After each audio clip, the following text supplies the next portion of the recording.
Hey everybody, it's Nick from HIFI for All. We're back today with another build series video. It's going to be really exciting because today we're going to focus on the Dahlia headphone ear cup assembly. This is a pretty cool part because this is where you really get to see where the headphone starts to take its final form, and it's where a lot of the beautiful parts come together into what's starting to look like a really nice product. So I'm going to take you through step by step on how I assemble the ear cup assembly, and we're going to look at the different parts that we need that go into it, and just some of my thoughts on some of the design decisions that I made while I was making this over the many months of prototyping. So yeah, let's get into it. All right, so the first thing we have to do is we have to measure and cut down our acoustic damping material to prepare it for the laser cutter.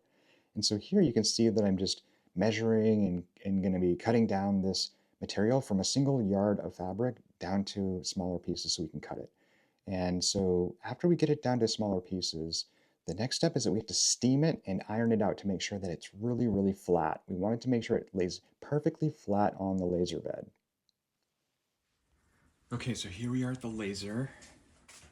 I'm gonna put down this beautifully flat and smooth piece of acoustic dampening material, and we're just gonna get it lined up here, make sure that it's lying really flat on the bed and straight as well. So we want it flat and straight because we're gonna be cutting out circles, and the flatter we can get it, the better. So let's see, I see there's like a little bit of raise area here, so I'm gonna put one of these magnets clips down, and just maybe one right here too.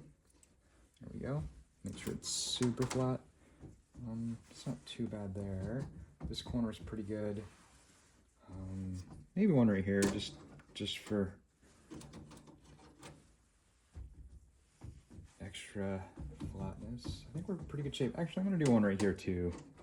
There we go. Okay, now what we gotta do is line this laser up and frame our job here. Frame our little template. So I'm gonna get the laser lined up. Right about there looks okay.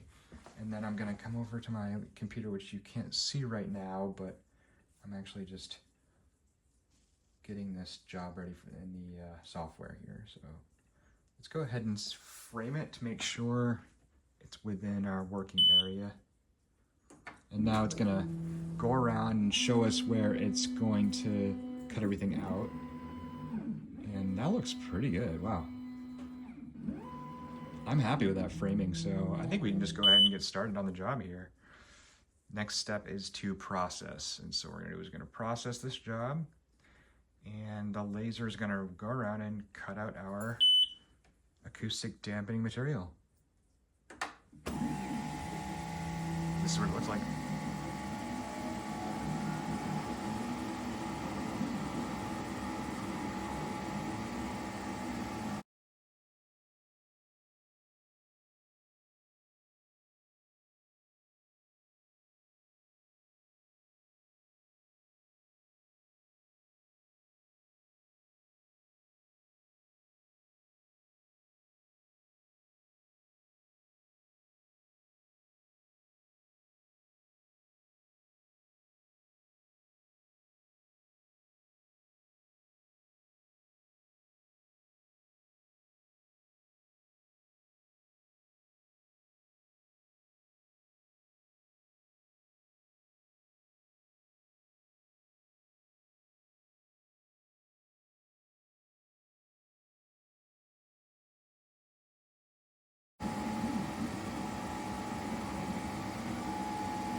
All right, our job is done. We're gonna let the fan continue to suck out some of that smoke and gas from the materials. We're just gonna let that run just a little bit longer, make sure the smoke is mostly cleared from the bed, and then we're gonna do the most exciting part, the funnest part of the whole process. I love pulling this off. Okay, that's pretty good. Let's open it up, and now we get to check out these beautiful rings. Look at that. I love how clean these come out. They're so perfect. And now I'm just gonna go through here and stack them on top of each other.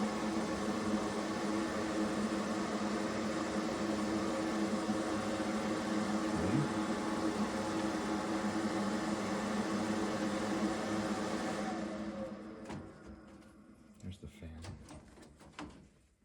There it is. So now we have 8 perfect acoustic dampening material rings ready to be installed. What I'm going to do is I'm going to take these 8 rings over to the bench and I'm going to start to weigh them, and we're going to match them up and pair them. So that's the next step. All right, so now we have all of our acoustic damping material cut out and ready to go. I just put it in this little bag. And what we're going to do next is, here we're at the bench, we're going to take our little microgram scale and we are going to start to weigh these little discs. Now the key is to make sure that we create pairs of discs that will go into the same headphone that weigh very close to each other. We're going to match them. And so shout out to Zach at ZMF. I watched a video that he did. I think it was like a headphone company video he did for CanJam, and he actually mentioned this trick in the video. And I heard it and it just stuck in the back of my head, and I thought, yeah, that's a good idea. So I stole it from Zach. So shout out to Zach. Thanks so much for dropping this pro tip. I'm sure it does make a difference. How much, who knows, but I really appreciate that attention to detail. So let's go ahead and take a look at how much these weigh, and you can actually see the variation as I start to weigh these, because these are not all going to be exactly the same, but we're going to measure it to the 100th of a gram. And so that one's 212, so we're going to put this right here, and we're just going to find another one that gets really close to 212. 205 is a little less, so because this is less, I'm going to put it over there, and we're just going to go through this pile and just try to create a few matches. I mean, that's 211. I would say, 210. Let's do it again here. It's really close to that 212. I think if we get within 0.02, 200ths of a gram, I think we're good. So that we're going to call that a match. 205. I think the other one was 205 too, right? So that's a match right there. So now we have 205, 212. Now I have 2 matches already, and we're like 4 for 4. Let's do this. 220. Okay, 2.24 grams. So it's a little heavier. Let's put that over there. Actually, I'm going to start to stack these up. So these are all going to be pairs. I'm going to create a nice little stack of pairs right here. Okay, this was 225, I believe. 2.23,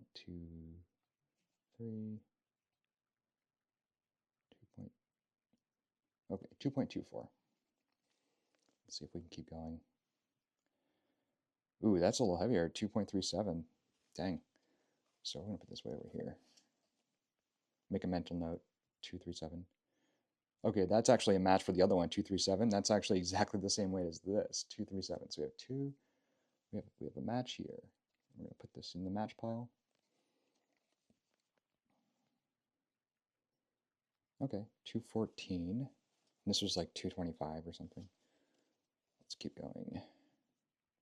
Oh, 214, 215, 214. That's an exact match for the... Oh, still figuring it out. Okay, that's really close within margin for this one. That was 213, 212, 2... Yeah, so this is a match for sure. Okay. We'll do a couple more matches. I think you guys get the idea for this. 215...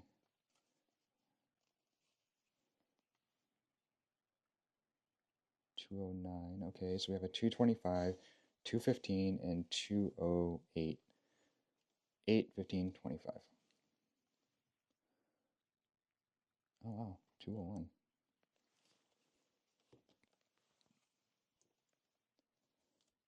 One, 5, 15, 25. That's going to be a match for the 5. Exactly. So let's just double check. Make sure my memory's good. 208, 205. Yeah, I would say close enough. Let's call this a match. All right, let's get one more match here. Let's see what we can get. So we have 1, 15, 25. 115.25. Dealer, dealer. Ooh. Can we get a little more weight? I think that's going to be a match for the 25. Let's go. So 222. 223. I mean, we're within 200ths of a gram here or so, give or take. So yeah, we'll call that a match. Sweet. All right. So just in that short amount of time, we were able to create a bunch of matches. Look at that match pile. And so now we're ready for our next step. Now that we've done some matching, I'm gonna put the rest of these in the bag back. We'll match the rest of those up later. But yeah, that's how you do the damping material matching. Now on to the next step. All right, here we are at the bench. I just wanted to start by going over some of the things we have to do before we even get started on building it, and that's by hand picking some of the parts that are going into the ear cup assembly. And so the first thing I do is I go through my stash of ear cups and I separate out the ones that I think maybe have flaws or don't quite qualify for what I would consider to be a really nice product. And then I put those what I call defective parts into a separate bin for B stock. And so I'm just going to go over quickly what that looks like with the ear cup in particular. So right now we have a few of these left ear cups, and there's a few right here that I think look really nice and are exactly what I intend to go into the finished headphone. And so the things I'm looking for initially are, number one, the front face of the ear cup has to be really smooth and uniform in its texturing and also its dye. So these parts, before they come to me, they're actually dyed in a bath to create this really nice black finish. And so I'm looking for any irregularities in that dyeing process. The color should be uniform and black, a really nice deep black all the way through. And so this one looks really good in terms of the coloration. And then what else to look at is little aberrations in the plastic itself. And so the side surface should be very smooth and uniform without any weird gashes or protrusions on the side. And this one looks pretty good, pretty happy with the finish. Now there's going to be some variation between ear cups and parts just based on the natural the process of this manufacturing method, and it creates these natural marks and lines, and that's sort of like akin to what you'd see in variations in a wood grain, for example. So if these are made out of wood, you would see different wood grains. So this plastic has a very similar look and variation to it as well. And so, yeah, the sides look really nice. There are some little marks and lines, but that's normal. And I would say this is a really nice example. I have a few here that I picked out that I would consider to go into B stock, and let's take a look at the reasons why I would do that. Okay, so on this one in particular, there's a little bit of a raised bump right here, and it doesn't affect the sound quality. I mean, obviously this thing's going to work and function fine. It's really just more aesthetic than anything else, and so I can kind of show you right here. There's a little raised piece. You can see it if I get closer right there.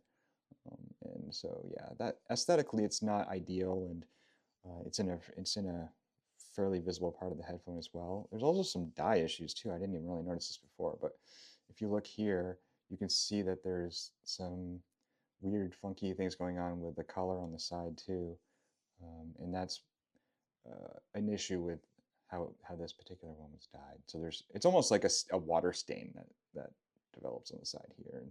And my guess is that this probably just wasn't either dried properly or left in the water too long, and that's what happens. And so yeah, for those reasons, this bad boy is going to go into our B stock little pouch.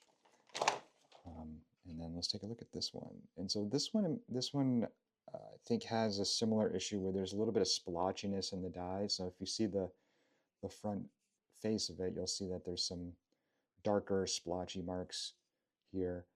And that is a result of the dye process, again, not being perfect. And so for that reason, I mean, everything else actually looks really nice on this. But when you get the headphone, I just want it to be as good as it can possibly be. It's not going to be perfect because this isn't something like an injection molded part or a perfectly machined and polished part from a raw piece of metal. So it's not going to be absolutely 100% mint, but I want it to be as good as it can be. So yeah, within reason. So I'm gonna go ahead and put this into B stock as well. Let's take a look at this one. Aesthetically, it looks pretty nice. The edges look very nice, very uniform, very clean. The dye actually looks really good too. The color is great. Oh, okay. Yeah, I see some issues here. So on the edge here, on the front fillet of this edge, there is some markings here, and I just noticed it. Let's see, where is it? I just saw it.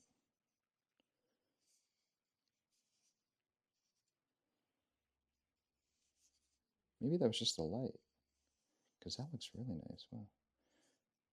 Okay, yeah, see there's some, it's gonna be tough to see, but you'll see some like little, like, they almost look like rub marks right here along this edge. You can kind of make it out there. That's not actually from the printing, the manufacturing, or the dye. That's actually probably just from post processing, where it was either handled really in a rough way or just bounced around the package and just developed some of these, wear marks. Not ideal. It kind of looks like a used headphone would look. So for that reason, I'm going to go into the B stock as well. So sorry, dude, but you know, we want to be just a little bit better than that. But I mean, again, it'll probably sound fine, and it actually looks really nice for the most part. But yeah, I would say that after you've owned the headphone for a few months and you're kind of banging it around your desk, which is what I do, I kind of just toss it around because I'm not too easy on the Dahlia, and it's fine because it's made out of like really high grade engineering plastic, so you don't have to be gentle with it. But this is kind of what would develop in that situation. But I want to make sure that you get it before that happens, not after that happens. So there you go. So we're gonna put this in the B stock. Okay, so now we have a couple of really nice, fully inspected ear cups that are going to be making their way to the Dahlia. So let's move on to the next step, which is going to be attaching the socket. Ooh, so let's go ahead and do that. I'm going to move some stuff out of the way, make my life a little easier. Okay. So you remember this guy from before, the socket? What we're going to do now is we're going to attach it to the left ear cup. And so the first thing we do is put the wires into the center hole and just run it through. And then there's a little lip on the socket itself, and we're going to align that with the debossed little section on the ear cup. And then that'll just fit in there perfectly and align perfectly. And then what we're going to do is put in 2 M3 screws to attach this. And so let's do that now. Here's the first one. And what I like to do is I like to get it started with this really nice tool. It's an Allen key thing, but it actually works at angles. It's a ballpoint Allen key thing. So what it means is I can actually screw things in there at an angle, and it works quite well. I'm not going to finish it off with this, but I am going to get it started and do most of the turning with this little ballpoint tool. Okay, there's one.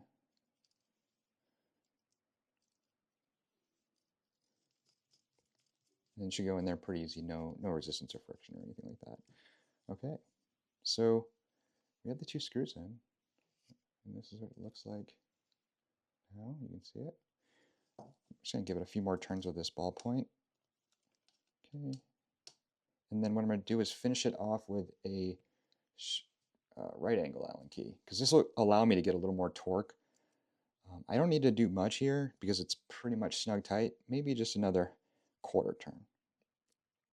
There we go. And I can kind of feel it by hand. I know how tight it is, and I don't want to over tighten it. It doesn't need to be. It's just holding on the socket, but I do like to make it, relatively. See, this is tricky sometimes getting this. Okay. There. All right. There we go. There's a socket. It's attached. And it feels really strong and solid. It's not going anywhere. Yeah, fully secured, ready to go. Now the next step is to run these wires from the two from the two socket points. I'm going to run these through.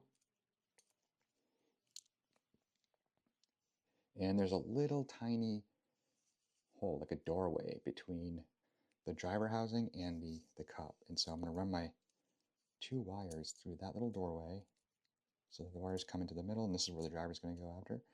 And then I'm going to carefully seat these wires into this little channel. There's a tiny little channel on one of these arms, and you can see it here. See that little channel there? This is where the wires are going to go. So I'm going to do one at a time. And so the way I do this is I put one. I'm going to zoom in just so you can see what I'm doing a little better here. Okay. Let me see. Okay, that's a little better. I'm going to put one wire in first, just like that.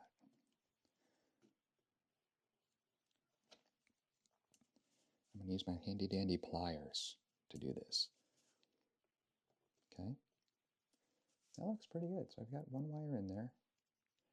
And then what I like to do to make sure that the top wire stays down, that they both stay down, is I'm going to use a little bit of blue tack. Blue tack is your friend. And all you need is a tiny smidgen, like a tiny amount.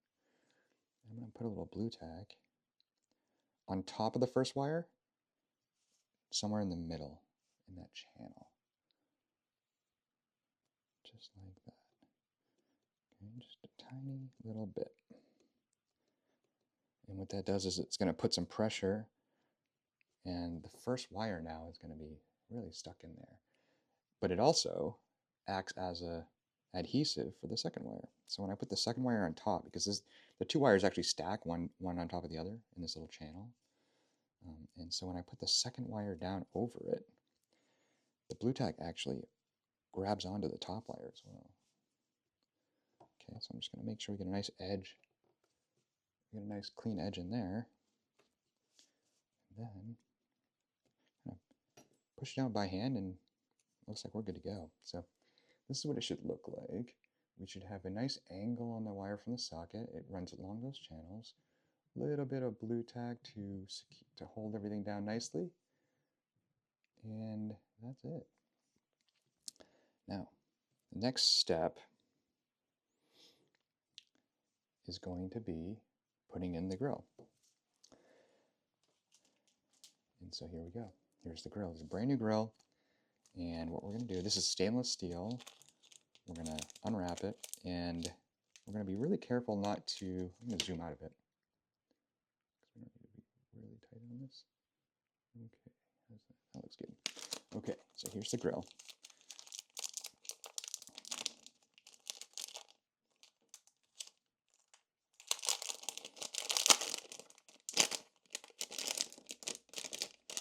Sorry for the noise, it's kind of loud. All right, I'm going to toss this. I'm going to be careful not to put any fingerprints on the bottom side of the grill. I want that side to be nice and clean. I don't have to clean it later. So we're going to carefully line this up. Now, on the ear cup, you'll see there's a little key, like a little indentation, like right here. You'll see that? That's actually to align the grill properly. So the grill has a little key as well. You can see the square little key right there. So we're going to line that key from the grill up to the key on the ear cup. And that'll allow us to lock it in and make sure that it's perfectly aligned. Okay, now this is going to be an extremely tight fit. So the tolerances on this grill are insane. They're like 1/100 of a millimeter, and the grill is actually bigger than the ear cup. But what we're going to do is we're going to use a special tool to push this in, to press this in. And once it's pressed in, it doesn't come out. It kind of scrapes the plastic as it goes down a bit, and it really, when you get the grill in there, it's locked in, and that's intentional. You want the grill to not vibrate or shake and create any unwanted vibrations, especially during bass tracks and things like that. So you want the grill to be completely inert and strong and solid. So let's go ahead and use this tool that I made to press the grill down. It's going to take some power, but okay. You can kind of feel it scrape down in there. Lots of pressure here. Okay, now I'm going to look at the back side while the tool's still in there to make sure that we have a nice press here. I'm going to go around it by hand, just make sure it's nice and deep. It's looking pretty good. All right, pretty happy with that. And so when we go around on the outside, we should see that there's no spaces or anything between the grill and the ear cup. It should be completely flush with the ear cup all the way around the center. So I look for gaps in the center and also along the edge on the outside. It looks like there is a little bit there. I'm going to do a little extra. Okay, nice. That looks really good. Okay, right there too. All right. A little bit more here, just along the edge. Nice. Okay, I think we're done there. Next up, pull out the tool. And there we have it. This is what it looks like with the grill installed and the socket attached. It's a thing of beauty. So now you can start to see the headphone kind of coming together. It's starting to look like a real headphone here. You can also see that there's the wire that's hidden that we hid earlier in that channel. It's nice. And the grill actually presses down over the wire. So that wire's not going anywhere. It's in there. It's stuck. And there you go. Now, a few things that I wanted to kind of make sure that were really important during the design of this ear cup was that I wanted to make sure that there was nothing protruding on the inside of this ear cup. Some earlier designs I had integrated the socket in a way where the socket actually protruded into the cup. And it was nice because you had just a hole you could plug a cable into and there's nothing outside of here. But I didn't like having the socket hardware in the cup because I felt like that would affect the airflow between the driver ear cup and the outside. So my design challenge was to make sure that the entire cup was completely clean and free of any protrusions to optimize for the airflow. And so that's why a lot of the things like the hardware and stuff is all integrated into the wall of the ear cup. I have everything kind of recessed and clean. And so when you look at it straight on, you'll see that there's nothing sticking into the area here. Okay. All right, there's a few more things we have to do, so I'm gonna pause for a second and get some more supplies. I'll be right back. All right, I'm back, and I have some more supplies. Look at this. So the next step is going to be to build the yoke arm. Now, I go through the same process of inspecting each one of these to make sure that the surface looks good and uniform, that there's no major issues in terms of the aesthetic, like it has a nice dye and uniform color. And if it qualifies, then yeah, we're going to go ahead and build the yoke arm. Okay, so now we have the main piece, which is the plastic piece that goes on the side. We have the metal adjustment rod, it's aluminum. And we're going to first insert this into the yoke arm. Actually, the first thing I'm going to do before I insert it, I'm going to use this M3 by 10 millimeter screw. It's a really nice screw. It's really big, it's strong. I'm going to put this in first, and that'll help us guide the rod in. And so now that we have that screw in, we can twist the rod until it starts to get firm and tight. That's how I know it's ready to be locked down here. Now, the hole that this is going into is actually slightly smaller than the rod itself. The rod is a 6 millimeter diameter rod, and the hole is 5.9 millimeters. And so what that means is that it's not just going to go quietly into the night. This thing is going to require some force.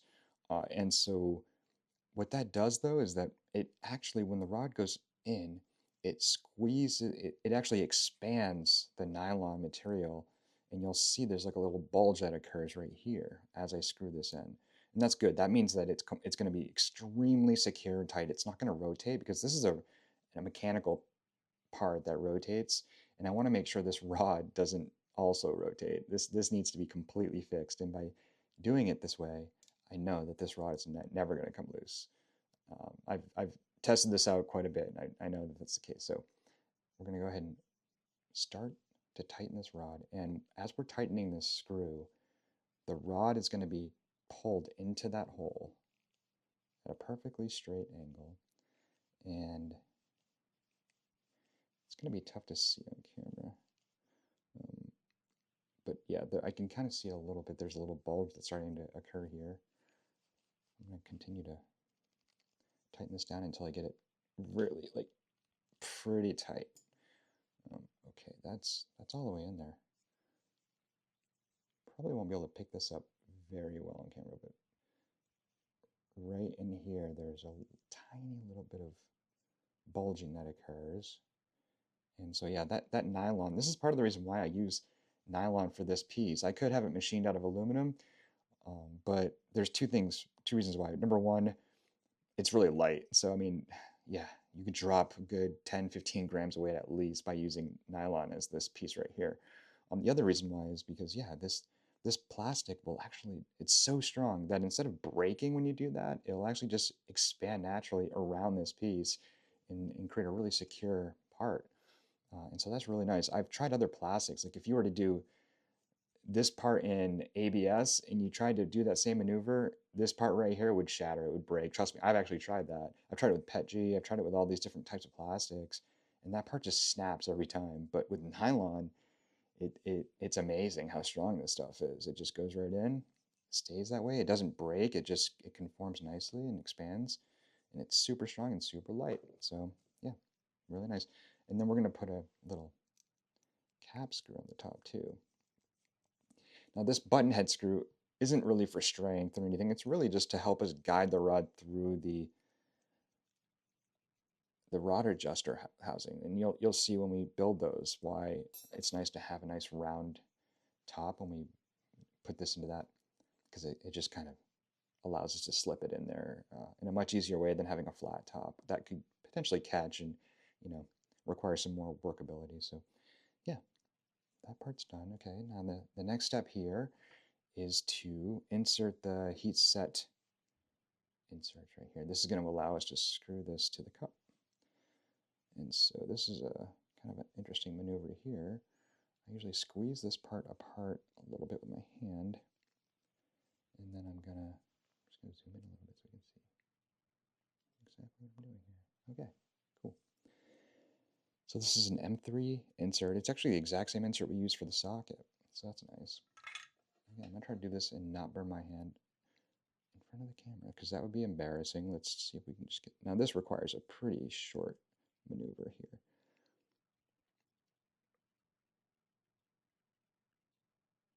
Boom, done.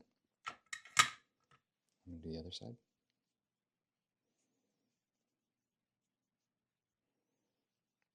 Probably should make a little jig to hold this instead of using my hand, because that hot iron gets really close to my skin, but I'm just used to doing it, so it's not really that big a deal. But I think at some point I will burn myself and regret this. Okay, done. Wow, that looks really nice. And there we have it. And so what we want to get, there's a little raised lip here as well, and you can see how there's a little raised lip there. See that? Now we just want the heat set insert to be flush with that. It's also really close to the backside of this as well, but we want to double check to make sure that the heat didn't melt the backside and make it look all janky and weird, but it's clean right here, so we're good to go. Same thing on the other side. Yep. Still smooth. No evidence of any kind of melting or anything on the other side, so we didn't go too deep. And we are looking quite flush with this little raised area. You can see that right there. That looks really, really nice. That's a perfect part. Okay, so here's the yoke arm fully assembled, and we're ready to attach this to the ear cup. That's the next step.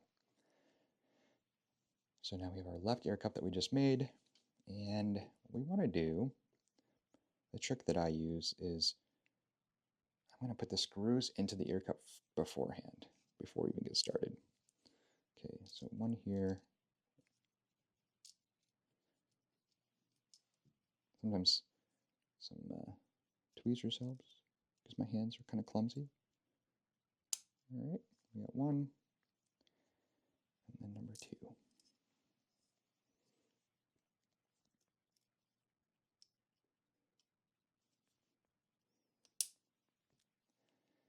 All right, so now we got the screws in place. And the way it's going to attach is it's going to look like this, so that the rod is actually closer to the inside of the cup. The next step is going to be to actually put on these little nylon washers that I have. So these things are important because you don't want the plastic and the metal heat set insert to rub against the ear cup. You want there to be some sort of separator between those two parts. And a nylon washer is the best thing for this, because a nylon is super strong and durable, but also really smooth and low friction. So we're going to attach a tiny little 1 millimeter nylon washer between the ear cup and the yoke arm. I'm going to use tweezers because nice. This requires a little bit of finesse because I want to put it on there without pushing the screw back into the cup. And this is the reason why. Because the next step is we're going to apply a little bit of this Loctite. This is just blue thread lock, Loctite. And we're going to put a little bit, a dab on each side of the screw, because this is a rotating part and we don't want the rotation from the yoke to eventually loosen up the screw. We want the screw to stay there forever. So a little bit of Loctite goes a long way. And then now we're ready to attach. So I'm going to use the same ball Allen key screwdriver that I used before. And we're going to get it started. I don't need to get it fully tight yet. I just want to get it started. And then we're going to turn it, and we're going to do the other side. I'm going to get it, snug but not like super tight. And then I'm going to check to make sure everything is rotating and feeling very smooth. I like that, yeah. So there's actually little stop blocks that I integrated into the yoke arm right there that fit inside the ear cup. I probably should have showed you that before, but that actually it ensures that the ear cup will only rotate and stop here instead of fully flopping down. So that was really important. You don't want your ear cup moving too much. You want there to be a range of motion, but you don't want it to be free spinning, because that doesn't make any sense. So yeah, so I carefully worked out what the range of motion for the average human head should be, and you should have the right amount of articulation for your head, probably with some extra margin to spare. Okay, final step. After we know that it's working well, it feels good, I'm going to do a final snug tighten with the regular Allen key, because we're going to get some more torque on this. It doesn't need to be crazy tight, but just, just snug enough where I'm confident that it's not going anywhere. So, all right. We don't want it too tight because it'll actually make the rotation or the articulation of the yoke arm really hard, and we don't want that. We want it to be able to freely articulate. And so I'm feeling right now that it is firmer than it was before. But I'm just going to work it a little bit until it loosens up just a hair. Okay. I think that's actually perfect. Yeah, that's really nice. That feels good. You can kind of figure out the feel of it. And then I know that over time this will actually continue to loosen up, but what I want to do is I want to get to that point, and then I'm going to allow that Loctite to cure overnight. So we're going to leave it just like that. Okay. All right. So we're getting there. We're almost done. Now, the final step of the ear cup assembly is going to be inserting the acoustic dampening material. Remember this thing that we worked on earlier? I'm going to zoom out a little bit. So next step is to slip this into the cup. I'm just going to gently make sure that it's down with my finger, and that should fit in there perfectly. Looks really nice. And then we're going to retain that material using this clip. Now, this actually is it's a clip that I get made out of a different kind of resin than the resonators are made out of. And so this is a type of resin made by a company called Lido. And I did a bunch of testing on different clips, the diameters, and the material choice, and found that this actually measured the best out of all my testing.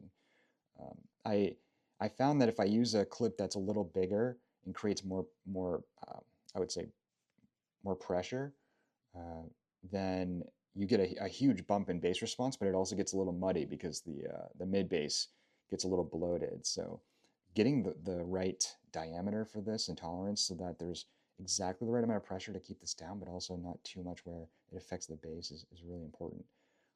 And this also is related to the story of why the headphone looks the way it does. And so I want going back to my my design goal of wanting to keep this ear cup clean and clear of any protrusions, and you can see that it's a very clean cup. There's nothing in there. Um, I want to do that, but then it created this other problem of, well, if I don't want any hardware or protrusions in here, then how do I keep things together? How do I keep the grill and the materials together securely? And so then I thought, okay, maybe I can use a retention clip that is friction fit. And so then that brought me to this design, and I was just researching ways to develop, a circular object that had some compression.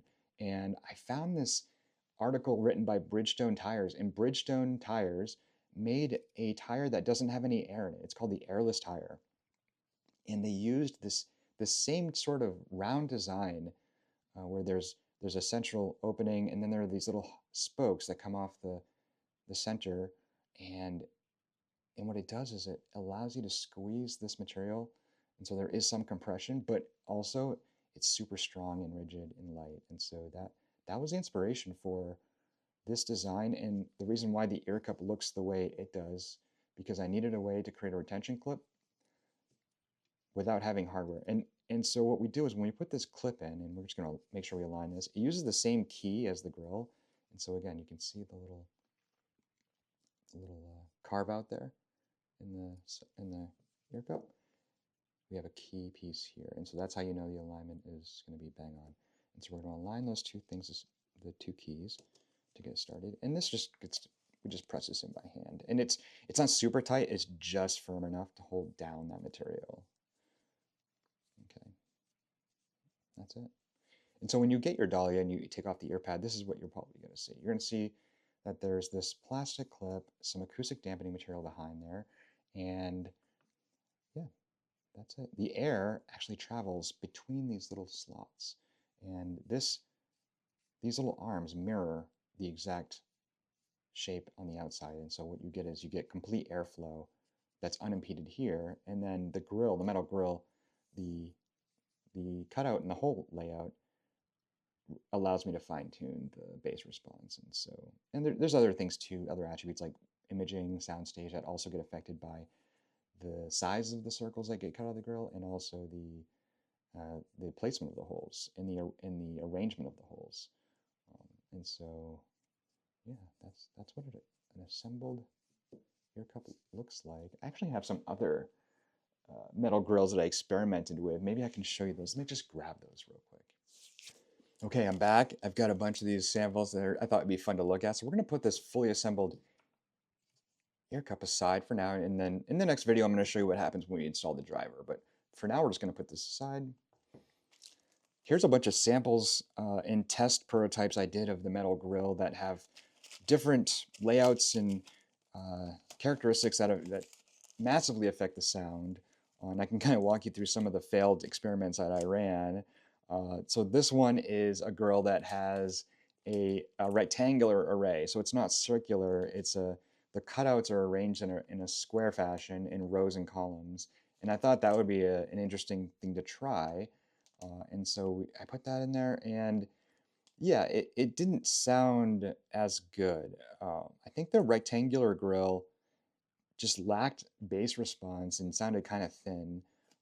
It didn't have the dynamics and punch that I was looking for. I don't know the reason, like scientific reason, but I just didn't care for the sound. But it looked really cool. It looked interesting. It gave the headphone a different kind of look. Let's see, this one I think was similar, but had bigger holes. Let's look at a few others here. Oh yeah, this is my favorite grill aesthetically. I think I posted this on Instagram. This grill looked really cool. Look at the look of this. It was just sick. And so when I was designing this grill in Fusion, I made sure that the surface area of the metal was the same. So I measured the surface area to ensure that the literal air that was getting through was about the same, but the on this grill, the hole diameters start from small and work their way up to large. So I think that's like a 0.5 millimeter hole all the way up to a 2 millimeter hole. And the way this design works is that it's an arch that goes in the opposite direction of the grill. So the grill, you can see, kind of goes this way, and actually this was meant to install this way. So the grill goes this way in the arches, and then the arches on this metal grill go in the opposite direction. And then it's just a circular pattern that goes around. And I thought that looked really neat, and it gave the headphone a really badass look. But the problem was, unfortunately, the sound, it had a very similar frequency response, to be honest with you. When I measured it, it measured very similar, sounded much like the other grill.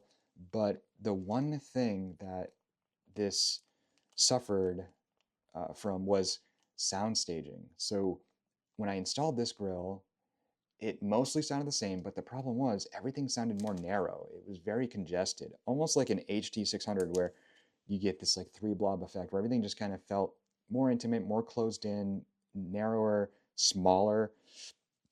And when I installed the grill that we have now, which is this grill, everything opened back up. The imaging, the staging was wider, bigger, more space, more height. Everything just seemed much more open. And so, yeah, unfortunately, we couldn't use this grill. Maybe we can use it for another project. But yeah, it was fun to try. But this one, I can assure you, sounds much better. And I think it looks great too. So yeah, that was just some fun thoughts on the grill design. I'm sure some people are wondering, oh man, I wonder if you tried different grill types. I bet there's different things you could do there. But yeah, I did. I tried a bunch. I tried some that were even different materials, aluminum versus steel. Another huge important reason why I use steel for the grills is because it adds more weight to the ear cup in the right places. And so one of the things that I learned when I was using ZMF ear pads, especially the leather ones, is that obviously Zach designs his ear pads for his phones, and his phones are made out of wood and metal, and they're a little heavier than just plastic ear cups. And the weight of those wood and metal ear cups compress the pads a little bit when you wear them. And what I noticed was my headphone initially with aluminum or even like wood grills. I could show you a wood grill I was working on that was kind of crazy, but they didn't have enough weight to compress the pads enough to the point where I was getting really good dynamics and bass. And so by creating these heavier steel grills, it adds a little bit of weight to the ear cup, just enough to compress the pads to the point where I felt like it just became a more dynamic and punchy and fun sound. So that's another reason why I chose stainless steel for the grills versus aluminum or wood or whatever. Because I did try all those, and they all had their unique strengths, but also weaknesses. And I found that this was the best match for the Dahlia. So all right.